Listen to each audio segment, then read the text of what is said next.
Marriage అనేది లీగల్‌గా ఎలా ప్రూవ్ చేసుకోవాలి? అంటే పెళ్లయిన తర్వాత ఎలా ఉన్నారనేది లీగాలిటీలోకొస్తా, మొరాలిటీలోకొస్తా అంటే ఖచ్చితంగా అడల్టరీ అనేది గ్రౌండ్ ఫర్ డైవోర్స్.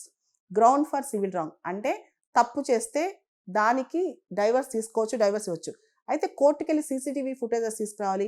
కోర్ట్‌కెళ్ళి అవతల వ్యక్తి పైన అంటే ఎవరైతే వైఫ్‌తో అడల్టరీ కమిట్ చేశారో అతనికి పనిష్మెంట్ ఎయాలంటే ఇక అది ఒప్పుకోరనమాట. ఎందుకంటే just because of marriage a man cannot own women's affection, women's body అని చెప్పి కోర్టులు తీర్పిస్తున్నాయనమాట. ఇప్పుడు ఇదంతా మోరల్ ఇష్యూస్ భారత సమాజంలో, మన సమాజంలో వివాహ వ్యవస్థ అని చెప్పేది. అంటే మ్యారేజ్ అనేది మనం ఏమనుకుంటాం దేవుళ్ళు చేస్తారు. అదొక సేక్రెడ్ థింగ్ అనుకుంటాం.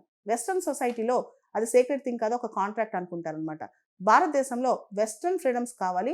అదేవిధంగా ఇక్కడుండే ఓరియంటల్ లేదా ఈస్టర్న్ సెక్యూరిటీస్ కావాలని కోరుకుంటున్నారు. అంటే ఓ పక్క వివాహ వ్యవస్థ ఉండాలి. మరో పక్క అక్కడున్న ఫ్రీడమ్స్, అక్కడున్న స్వేచ్ఛ, అక్కడున్న విశృంఖలం కావాలని కోరుకుంటున్నారు. అయితే ఇప్పుడున్న ఫ్రీడమ్స్, ఇప్పుడున్న థాట్స్‌లో ఇది ఎంతవరకు లీగల్‌గా కరెక్ట్ అని పక్కన పెడితే, మోరల్‌గా అయితే ఒకసారి మ్యారేజ్ అనే ప్రామిస్ చేసిన తర్వాత అది బ్రేక్ చేయడం చాలా తప్పు. కానీ లీగల్‌గా కోర్టులు దీన్ని జస్టిఫై చేయట్లేదు. ఇక్కడ పాట్రియార్కల్ మైండ్‌సెట్ కానీ, కాండెసెండింగ్ మైండ్‌సెట్ కానీ ఇండియాలో చోటు లేదు. కాబట్టి మనం ప్రోగ్రెసివ్‌గా ఆలోచించాలి అని చెప్పి కోర్టులు చెప్తున్నాయి. ఓవరాల్‌గా భారతదేశంలో అడల్టరీ అనేది ఇప్పుడు క్రైమ్ కాదు. మోరల్లీ తప్పై ఉండొచ్చు కానీ క్రైమ్ కాదని చెప్పి కోర్టులు మళ్ళా హితవు పలుకుతున్నాయి.